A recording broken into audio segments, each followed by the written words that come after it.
It's been almost 2 months since Kingdom Hearts came to Steam. This is probably the biggest piece of news the series has received throughout 2024 so far. Well, technically the Kingdom Hearts games have been available on PC since 2021. Most people prefer to play on the Steam platform. If I'm being honest, it didn't really bother me too much that I had to go between Steam and EGS just to play the Kingdom Hearts games. The main reason why I wanted Kingdom Hearts to come to Steam was for Steam Deck support. Previous to the games coming to Steam, it was possible to play the Kingdom Hearts games on a Steam Deck using the Heroic Launcher, which would allow you to play your EGS games on Steam Deck. There were 3 glaring issues with this though. The first one being getting this to actually work via the Heroic Launcher is an utter nightmare. You were pretty much asked to take on a side quest that would have you scouring through the Linux matrix, downloading a bunch of protons so that the games would be compatible with the system, then finding out that a couple of weeks goes by and oh, this proton layer is no longer compatible with the Kingdom Hearts games. Time to find a new one. There were also issues with the pre-rendered cutscene movies for the classic Kingdom Hearts games. The proton layers simply couldn't play the movie file that plays the cutscenes, meaning that you'd be left with a black screen, and in some cases, even a softlock. But the big one here is the DRM that's attached to EGS. You had to be connected to the internet to play most of the Kingdom Hearts games, playing them through the Heroic Launcher. And if you're still required to have an internet connection in order to launch your games, then are you really truly portably gaming? So now that the games are finally on Steam, that means that any of the issues that we faced playing the games via Heroic Launcher are gone. The experience of playing Kingdom Hearts portably is a smooth one. And yes, playing the games via the Steam Deck is the definitive way to play Kingdom Hearts portably. And not this. This is no way to experience the games portably. This is actually no way to experience the games at all. I don't know what you're doing if you're doing it this way. All of the Kingdom Hearts games are deck verified, meaning that they are completely compatible with Steam Deck. For people unfamiliar, if a game doesn't have the green tick, that's not to say that the game won't actually play on a Steam Deck.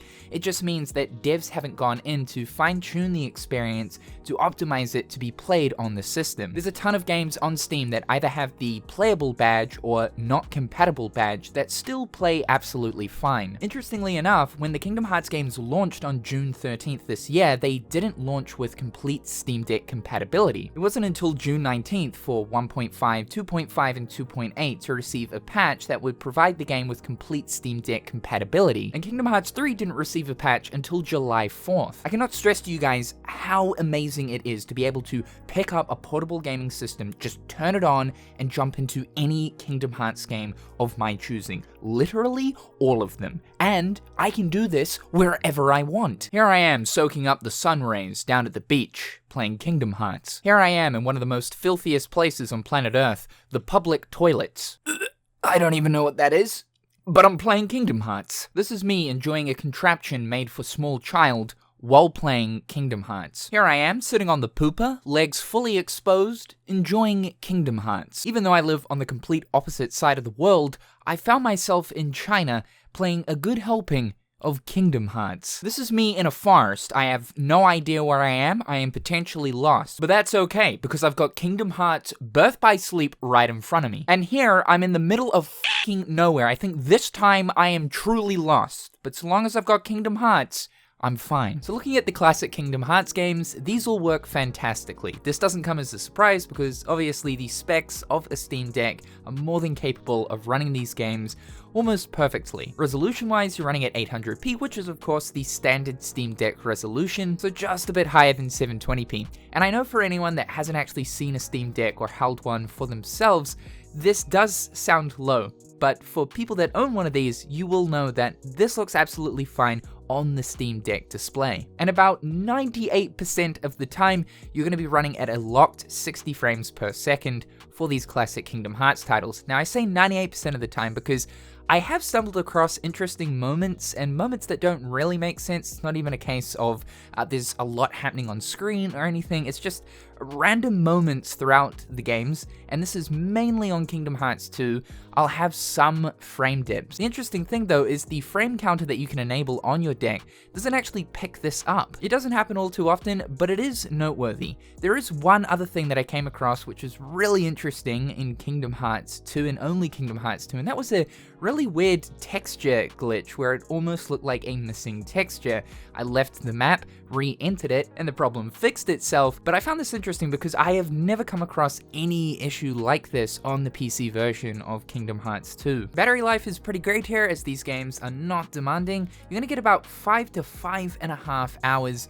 at 100%. However, it's simply insane that we can play these classic Kingdom Hearts games completely portably, especially Kingdom Hearts 2. Growing up, falling in love with Kingdom Hearts 2, I always used to imagine, what if there was a PSP version, or what if we could just play this portably? This is one of the reasons why I loved Birth by Sleep when that came out on PSP. It was basically a console-esque Kingdom Hearts experience for the PlayStation Portable. And talking about Birth by Sleep, I first experienced that game while I was on holiday over in Hawaii back in 2011. I was a kid at the time. I decided to buy a PSP over there, spend all of my pocket money, buy Birth by Sleep to go along with it as I hadn't played it, and that game ruined my holiday. When we were on any public transport, I was playing BBS. When we were on the beach, I wasn't swimming, I was playing BBS. When we were in restaurants, I wasn't eating, I was doing BBS. And just recently, I've come back from a trip, which is the first time I've ever taken my Steam Deck away with me. And while I'm meant to be doing all of those things that you do on holiday, like walking around, eating, seeing the sights, spending a little bit of money, my brothers and sisters in gaming, I was sitting there indulging in Kingdom Hearts 2, a game that I have played 1,232 times before, but this time I got to experience it in a public toilet. History has motherfucking repeated itself, but this time I've got no excuse because I'm a fully grown man. It's really hard to be able to describe how special of an experience it is to be able to play a game like Kingdom Hearts 2 portably, because these games feel fantastic in a portable format. Now, the situation is a little bit different here with Kingdom Hearts 3 and 0.2 for obvious reasons. These are the modern Kingdom Hearts titles running on Unreal Engine. The experience is still absolutely fine, and it's so impressive that we can play games like this now in a portable sense. That being said, you are going to need to tinker around with some of the settings in order to get the optimal performance. This is a little bit surprising because verified Steam Deck compatibility means that a game should run mostly fine with the default settings, whether that be at pretty much locked 30 or higher. However, that's definitely not the case here with Kingdom Hearts 3. Using the default settings, you get 30 frames per second about 70% of the time. However, when you're in combat or if you're in populated areas, the frame rate can dip lower than that of 15 frames. However, it is possible to achieve 60 frames most of the time, dropping to a low of 40. Most of the graphics options are going to be set to pretty much the maximum. We're going to turn these down to the lowest we can, as well as turning off options like anti-aliasing and LOD. The good thing about Kingdom Hearts 3 is the game doesn't actually look drastically different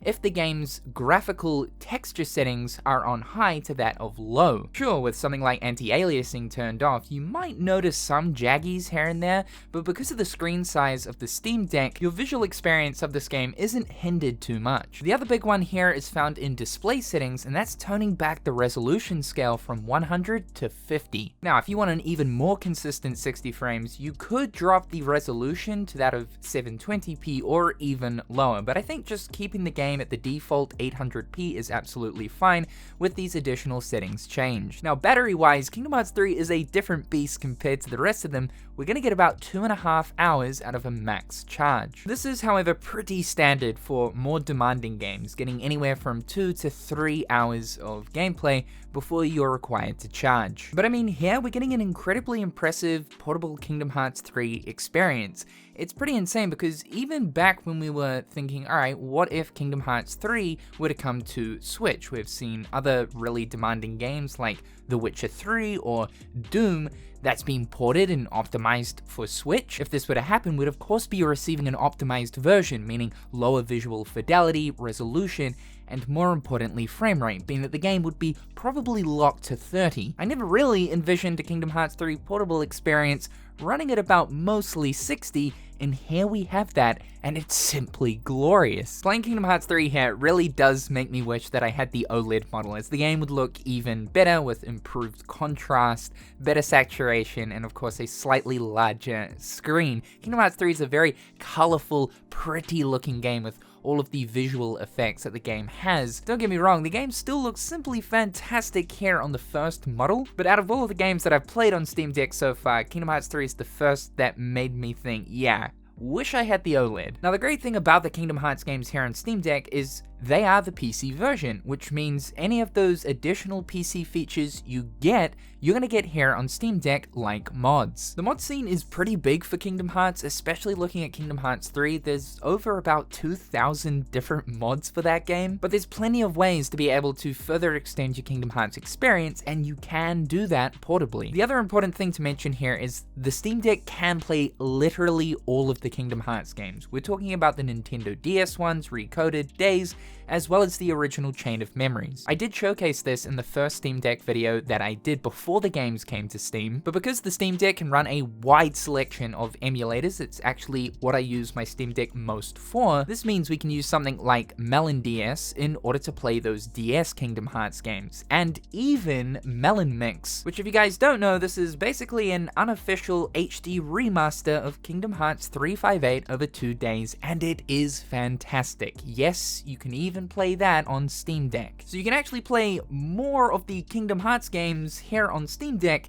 than you can on PlayStation or Xbox, which is a pretty insane thought. The entire Kingdom Hearts package can be experienced in the palms of your hands. And also just quickly, you may have noticed that I haven't mentioned Melody of Memory. This is a really odd one. Technically, you still can play this on Steam Deck, but you'll have to use the heroic launcher method. Out of the Kingdom Hearts games, this one didn't come to Steam. I can only presume that this has got something to do with some kind of contract between both Epic and Square Enix, where maybe Melody of Memory has to remain on Epic for just a little bit longer, but I'm sure that in time to come, Melody of Memory will make its way to Steam. So that's my thoughts on Kingdom Hearts on the Steam Deck. It is fantastic, plain and simple. Simple and clean. If you've been trying to weigh up the decision to buy one of these and you're just still a little bit unsure and you're a Kingdom Hearts fan and you think Kingdom Hearts might be the reason to go ahead and make the purchase, well, I absolutely recommend it. However, if we're talking beyond Kingdom Hearts, this device offers so much goodness. These systems like the Steam Deck and the ROG Ally used to be a childhood dream, so to think they're real nowadays is pretty crazy. Thank you guys so much for tuning in. Be sure to subscribe to keep up with everything that's going on here. Check out my other garbage social media platforms, links below. As always, thank you so much to my wonderful patrons, guys. I really appreciate the support, so big thank yous for that. I hope each and every one of you are having a fantastic day, and we'll talk real soon.